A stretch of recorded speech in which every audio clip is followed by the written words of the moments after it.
দেখো, কোনো একটা পাত্রে 81 লিটার দুধ আছে, তার থেকে 1/3 তুলে নিয়ে তার পরিবর্তে জল ঢালা হলো। এই প্রসেস আরও একবার করা হলো। তাহলে দুধ আর জলের অনুপাত কত, এটা জিজ্ঞাসা করেছে।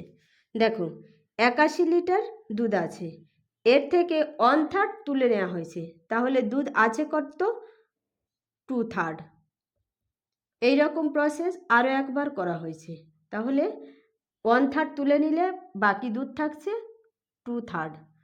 3 তিরিকে 9, 9 long 81, 4 long 36।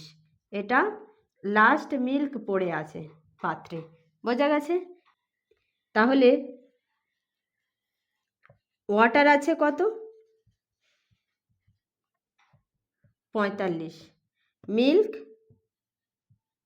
Is to water, milk কত? 36, ওয়াটার 45। 5 long 45, 4 long 36, 4:5। 4:5 কোন অপশানে আছে দেখো। D option answer.